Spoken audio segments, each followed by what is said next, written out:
میرے کیسے مددگار ثابت ہو رہے ہو؟ پھر حضرت ابراہیم نے کیا کیا؟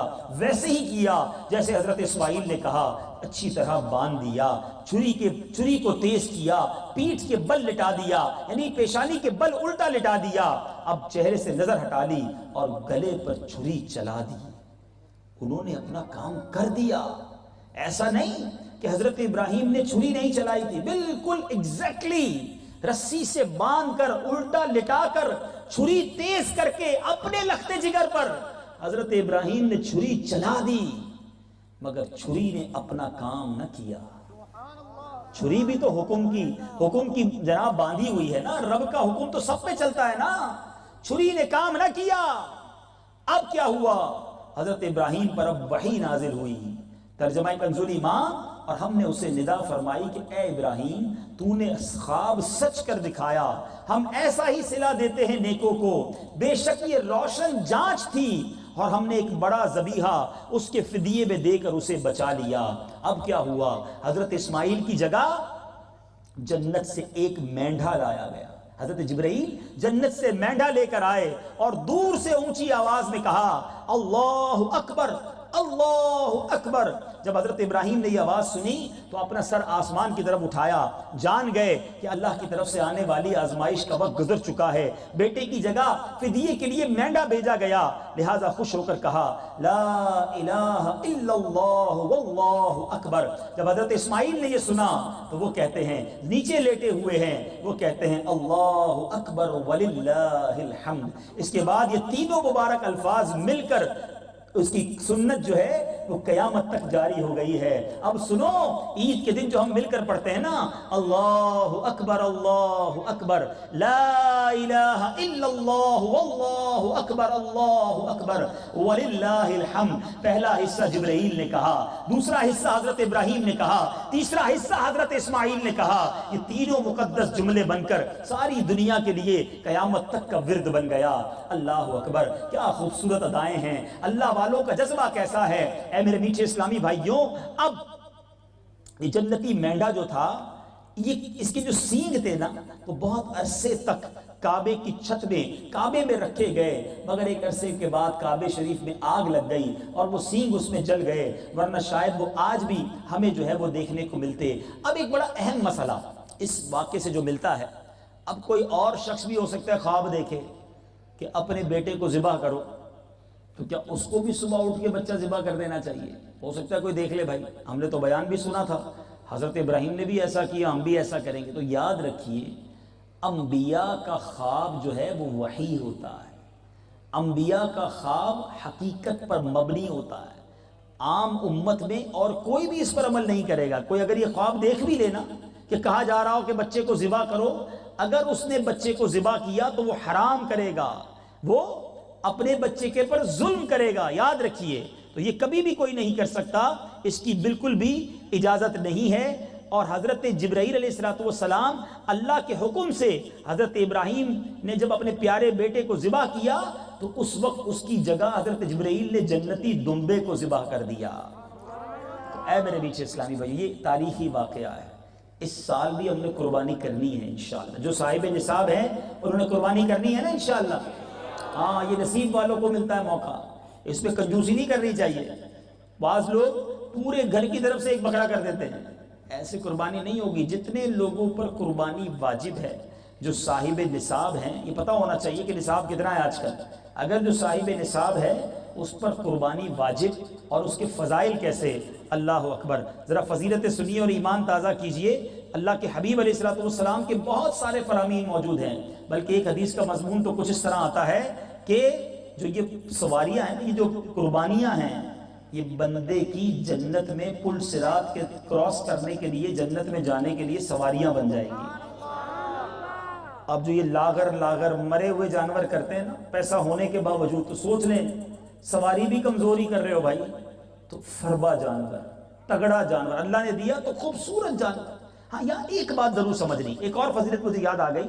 حدیث پاک کا مضمون ہے کہ جو اللہ کی راہ میں قربانی کرتا ہے، جانور کے جتنے بال ہیں اتنی نیکیاں اسے ملتی ہیں۔ تو اللہ جن کو نصیب کرے انہیں قربانی ضرور کرنی چاہیے۔ ہاں، اب یہاں فربا جانور کرنے کا حکم ہے، تازہ خوبصورت۔ اب اس میں اگر یہ خیال ہے کہ جناب لوگوں کو پتہ چلے کہ میں کتنے مہنگا جانور کرتا ہوں، کتنا خوبصورت جانور کرتا ہوں، ذرا میری واہ واہ ہو جائے، اگر اس لیے کرے گا تو پھر تو گناہ گار ہوگا، کیونکہ یہاں دکھلاوا ہے۔ اور اس لیے ایک اچھا جانور کرتا ہے کہ اللہ نے عطا کیا، اس کی راہ میں خرچ کروں تو بہترین خرچ کروں۔ یہ ہمیشہ یاد رکھیں، اللہ کی راہ میں جب خرچ کرنے کی باری آئے نا تو کنجوسی نہیں کرنی چاہیے۔ چوتھے پارے کی پہلی آیت ہے، لن تنالوا البر حتى تنفقوا مما تحبون، تم ہرگز بھلائی کو نہیں پہنچ سکتے جب تک راہ خدا میں اپنی پیاری چیز خرچ نہ کرو۔ اللہ کی راہ میں خرچ کرنے کی باری آتی ہے، ہم کیا کرتے ہیں؟ وہ چیز عموماً خرچ کرتے ہیں جو ہمارے کام کی نہیں ہوتی ہے۔ کھانا گھر میں بچ گیا، چلو کسی مدرسے میں بھیج دو، کسی فقیر کو دے دو، ہمارے کام کا نہیں ہے نا، اب دے دو۔ چپل پھٹنے لگ گئے ہیں، اب کسی غریب کو دے دیتے ہیں۔ کپڑے پرانے ہو گئے ہیں، چلو یار کسی مدرسے میں بھجوا دیتے ہیں۔ آپ سوچئے، اللہ کی راہ میں دینا ہے تو گھٹیا مال، سوچئے ہم اپنے دوست کو دیتے ہیں یہ مال، اپنے بچوں کو کھلائیں وہ مال جو ہم اللہ کی راہ میں دیتے ہیں۔ اللہ محتاج نہیں ہے، یاد رکھنا، وہ دل دیکھتا ہے، وہ ہماری نیتوں کو دیکھتا ہے کہ یہ بندہ جس کو میں نے ہی دیا ہے، دیا کس نے؟ اللہ نے۔ اور جب اس کی باری، اس کی راہ میں دینے کی باری آئی تو پھٹا پرانا پھینکنے والا، خود سوچو، ٹھیک ہے بچ جائے تو دینا چاہیے کسی کو، لیکن جب دل سے دیں تو اس کا مزہ اور ہے نا۔ ہمارا تو حال ایسا ہو گیا ہے، میں آپ کو ہماری نیچر اور ہماری طبیعت بتانا چاہتا ہوں۔ مثال کے طور پہ آپ کبھی جمعہ پڑھنے مسجد میں گئے اور مسجد کے انتظامیہ کی طرف سے کوئی ڈبہ وغیرہ آپ کے سامنے آیا کہ بھئی چندہ دیجیے، آج آپ کا دل سخاوت جو ہے وہ دریائے سخاوت جوش پہ، آپ نے کہا چلو یار آج 50 روپے جو ہے مسجد کے ڈبے میں ڈالتے ہیں۔ آپ نے جیب سے پرس نکالا، آپ کے جیب میں 2 نوٹ ہیں، ایک 50 روپے کا نیا کڑک نوٹ اور ایک پرانا سا نوٹ۔ اپنے آپ سے پوچھو کون سا نوٹ ڈالو گے مسجد کے ڈبے میں؟ پرانا ڈالتے ہیں لوگ، حالانکہ وہ کڑک والا 55 روپے کا نہیں ہے، وہ بھی 50 والا ہی ہے، لیکن ہم سمجھتے ہیں یار بس یہ دے دو، یہ پرانا ہے نا، اب اس کو دے دو۔ یعنی آپ سوچئے، محبت کے ساتھ، خوش دلی کے ساتھ، اچھے طریقے سے کیوں اللہ کی راہ میں خرچ نہیں کرتے؟ اتنا مائنڈ سیٹ خراب ہو گیا، اتنا دماغ عجیب و غریب ہو گیا ہے۔ گھر میں 3-4 بچے ہوں نا، ایک بچہ بڑا زبردست سمجھدار ہوشیار سبق یاد کرنے والا، ہم کہتے ہیں یار اس کو تو ڈاکٹر بنائیں گے۔ اچھا دوسرا بچہ بڑا حساب کتاب میں ماہر ہے، اس کو اکاؤنٹنٹ بنائیں گے، حساب آتا ہے اس کو۔ تیسرا گھر میں ٹوٹے پھوٹی چیزیں جوڑ لیتا ہے، یار اس کا بڑا ٹیکنیکل دماغ ہے، اس کو انجینئر بنائیں گے۔ اور چوتھا بچہ جو کسی کام کا نہیں ہے، نہ سبق یاد کرتا ہے، روز لڑائی کرتا ہے، یار یہ کسی کام کا نہیں، اس کو مدرسے میں ڈال دو۔ اب خود سوچیں، ہم بچہ بھی مدرسے میں وہ دیں گے جو ہمارے کام کا نہیں ہے۔ یہ ظلم نہیں کرتے ہم؟ اللہ سے محبت کرو، اللہ کی راہ میں بہترین خرچ کرو، وہ رب تمہیں اور عطا فرمائے گا، اور بہترین عطا فرمائے گا۔ خرچ کرنے والے تو بنو نا۔ اچھا بعض اوقات جو بہترین ہوتا ہے نا، وہ جب خرچ کرتے ہیں تو بندہ کہتا ہے میں بہترین دے دوں گا تو پھر میرے پاس سے تو چلا جائے گا۔ ارے بھائی وہ بہترین دیا کس نے؟ اللہ نے دیا نا، اس کے خزانے کم ہیں کیا؟ وہ اور عطا کرے گا، اور بہترین عطا کرے گا۔ تو بہرحال میرے میٹھے اسلامی بھائیوں، بہترین جانور، بقرعید آ رہی ہے، بہترین جس کو اللہ نے نوازا ہے اپنی حیثیت کے مطابق بہترین جانور قربان کریں، اور ریاکاری سے، دکھلاوے سے بچنا۔ بات چلی ہے قربانی کے جانور کی، تو قربانی کی کھالیں بھی اپنی دعوت اسلامی کو دینی ہے انشاءاللہ، دینی بھی ہے اور کروانی بھی ہے انشاءاللہ۔ اچھا اب امتحان، اس بیان سے ایک اور بھی تو ٹاپک سیکھنا ہے نا۔ کتنا بڑا امتحان تھا حضرت ابراہیم پر، بچہ قربان کر دے مگر پیچھے نہیں ہٹے ہیں۔ ہم تو چھوٹے چھوٹے امتحان پہ گھبرا جاتے ہیں، تھوڑی طبیعت خراب ہو تو شکوے، شکایت، پتہ نہیں کیوں بیمار ہو گیا ہوں، میں نے کیا قصور کیا ہے، میری بیماری دور ہی نہیں ہوتی ہے، ارے بھائی سارے صحت مند ہیں، میں بیمار ہو گیا، کسی کا کاروبار میں نقصان ہو جائے، وہ شکوے شکایت، پتہ نہیں میرے کاروبار کیوں پیچھے رہ جاتا ہے، میں سب سے پیچھے رہ گیا، اللہ نے مجھے کچھ دیا ہی نہیں ہے۔ استغفر اللہ، استغفر اللہ۔ یہ وہ آیت بھول گئے، ان اللہ مع الصابرین، اللہ صابروں کے ساتھ ہے، تمہیں آزمایا جائے گا، یہ قرآن نے پہلے فرما دیا۔ وَلَنَبْلُوَنَّكُمْ بِشَيْءٍ مِّنَ الْخَوْفِ وَالْجُوعِ وَنَقْصٍ مِّنَ الْأَمْوَالِ وَالْأَنفُسِ وَالثَّمَرَاتِ وَبَشِّرِ الصَّابِرِينَ الَّذِينَ إِذَا أَصَابَتْهُمْ مُصِيبَةٌ قَالُوا إِنَّا لِلَّهِ وَإِنَّا إِلَيْهِ رَاجِعُونَ۔ ہم تمہیں آزمائیں گے، قرآن نے اعلان کیا، کس سے؟ بھوک سے، ڈر سے، مالوں کی کمی سے، پھلوں کی کمی سے، اولاد سے، اور خوشخبری ہے ان کے لیے جو صبر والے ہیں۔ آزمایا جائے گا، کربلا والوں کو آزمایا گیا، حضرت ابراہیم کو آزمایا گیا، بڑے بڑے انبیاء اور صحابہ کو آزمایا گیا۔ آج تھوڑی آزمائش آتی تو ہم فیل ہو جاتے ہیں۔ نبی پاک علیہ الصلوۃ والسلام سے ایک بار سوال کیا گیا، آج ہو سکتا ہے مجھے کوئی بیمار سن رہا ہو، کوئی قرضے میں ڈوبا سن رہا ہو، کوئی پریشان سن رہا ہو، سنو، زباں پر شکوے رنج و الم لایا نہیں کرتے، زباں پر شکوے رنج و الم لایا نہیں کرتے، نبی کے نام لیوا غم سے گھبرایا نہیں کرتے۔ غم تو، امتحان تو آئے گا، مرد بنو نا، یہ امتحان ہے تمہارا، اللہ کی رضا پر راضی رہو۔ ایک بار پیارے آقا علیہ الصلوۃ والسلام سے سوال کیا گیا، سنو، حدیث پاک کا مضمون ہے کہ حضور سب سے زیادہ مشکلیں اور پریشانیاں کس پر آتی ہیں؟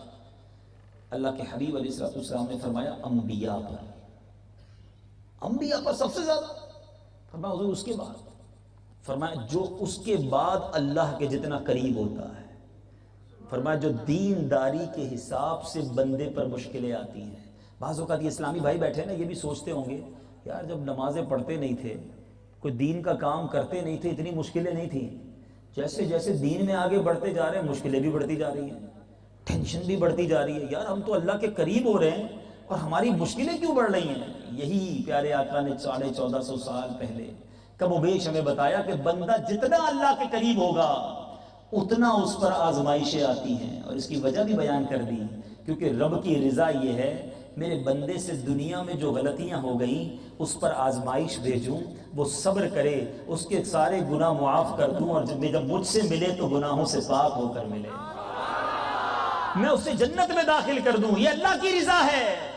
مگر آج ہم کیا کر رہے ہیں؟ ایک اور روایت میں آتا ہے کہ اس کا مضمون یہ ہے کہ اللہ نے بندے کا ایک مقام رکھا ہوتا ہے، مثال کے طور پہ ایک شخص ہے، اس کے لیے مقام بڑا اونچا رکھا ہے، مگر وہ نمازیں پڑھ کے، روزے رکھ کے، عبادتیں کر کے اس مقام تک نہیں پہنچ پاتا، پھر اللہ اس پر آزمائش بھیجتا ہے تاکہ وہ صبر کر کے اس مقام تک پہنچ جائے۔ لیکن بتاؤ ہم صبر نہیں کرتے، ہم بڑا شکوہ کرتے ہیں، تھوڑا سا پرابلم ہو جائے، کسی کے پیٹ میں درد ہو نا، پورے محلے کو پتا ہوگا کہ پیٹ میں درد ہے، کیوں سب کو بتانا ہے آج بڑا تکلیف ہو رہی ہے، پیٹ میں درد ہے، کیوں ٹھیک کر دے گا آپ کا پیٹ کا درد؟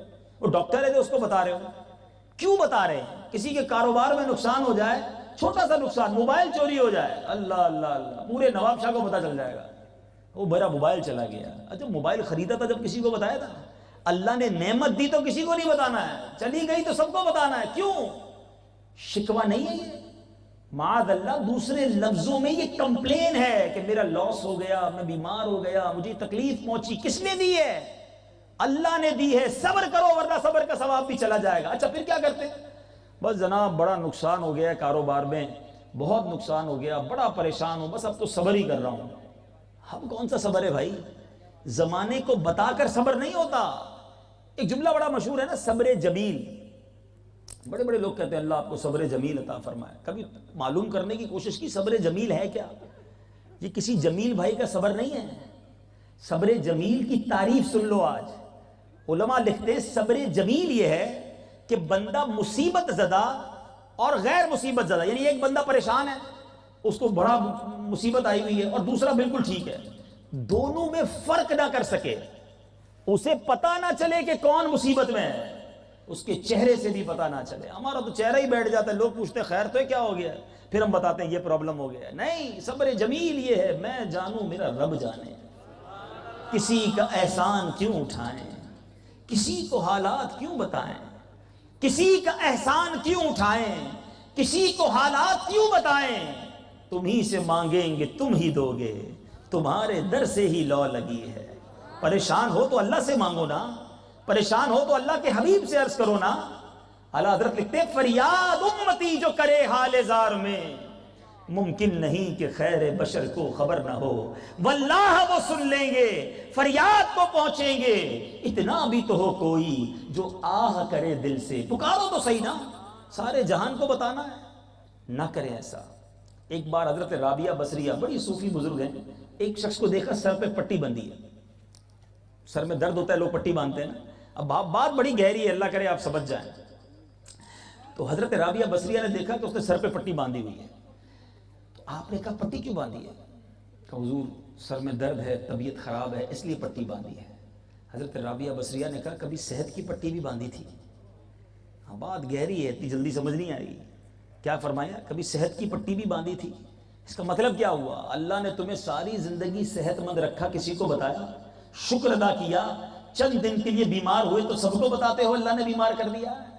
سوچئے، نہ بتائیں اپنی مصیبت کسی کو، نہ بتائیں کسی کو پریشانی، اللہ جانے میں جانوں، مدد بھی تو اسی نے کرنی ہے نا۔ خود فرمایا ہے ان اللہ مع الصابرین، صبر کرو اللہ تمہارے ساتھ ہو جائے گا۔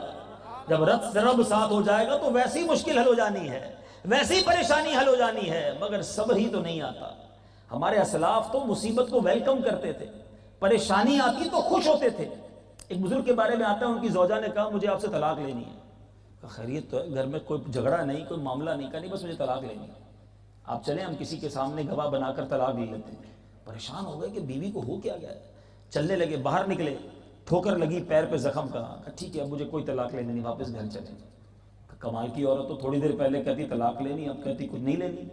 کہ میں 40 دن سے دیکھ رہی ہوں آپ کو کوئی پریشانی نہیں آئی ہے، 40 دن سے آپ پر کوئی مصیبت نہیں آئی ہے، لگتا ہے اللہ آپ سے ناراض ہو گیا۔ میں یہ سمجھنے لگی، اس لیے میں نے کہا آپ سے طلاق لے لوں۔ باہر نکلی، آپ کو ٹھوکر لگی، میں سمجھ گئی کہ رب آپ سے راضی ہے۔ اللہ راضی ہوتا ہے تو پریشانی بھیجتا ہے۔ ہم سمجھتے ناراضگی ہے، ہاں جو گناہوں کے سبب پریشانی ہے وہ الگ ہے، لیکن بندہ رب کی رضا پر راضی تو رہے نا۔ ہمارے اسلاف کیسے ویلکم کرتے تھے؟ حضرت فتح موصلی رحمت اللہ تعالی علیہ کی زوجہ تھی۔ ایک بار آپ کے ناخن پر چوٹ لگی، ناخن ہی اکھڑ گیا پیر کا۔ کتنی تکلیف ہوتی ہے کسی کا ناخن اکھڑ جائے، آپ مسکرانے لگی۔ تو کسی نے کہا آپ کو تکلیف نہیں ہوئی؟ اتنی بڑی چوٹ پر آپ مسکرا رہی ہیں؟ تو کیا فرمایا؟ کیا فرمایا درد تو بہت ہو رہا ہے، مگر اس درد پر جو میں صبر کروں گی اور صبر پر جو ثواب ملے گا مجھے اس پہ بڑی خوشی ہو رہی ہے۔ ایک وہ لوگ تھے اور ایک ہم ہیں۔ تو آج حضرت ابراہیم کے اس عظیم واقعے سے سبق لینا ہے کہ اگر کوئی آزمائش ہے تو کسی کو نہ بتاؤ، میں جانوں میرا رب جانے۔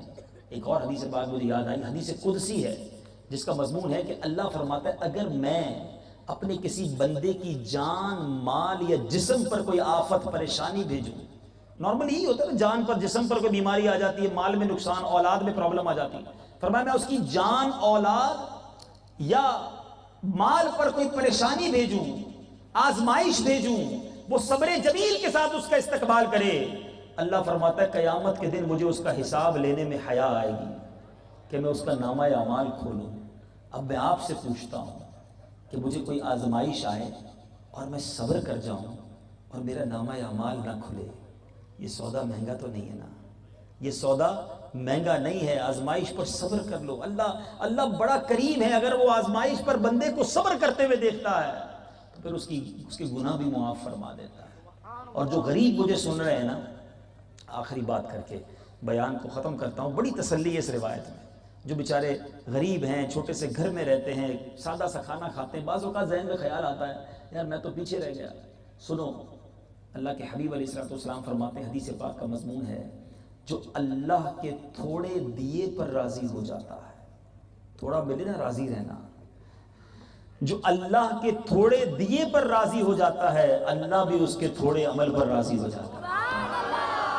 ہائے ہائے ہائے، کیا روایت ہے! آپ سوچو کتنی تسلی ہے غریبوں کو کہ اگر عمل بھی تھوڑا ہوا نا اللہ راضی ہو جائے گا، کیونکہ اللہ نے تھوڑا دیا تم بھی راضی ہو گئے۔ اور اس کے مقابلے میں امیر جس کو اللہ نے زیادہ دیا ہے، اب وہ سوچے۔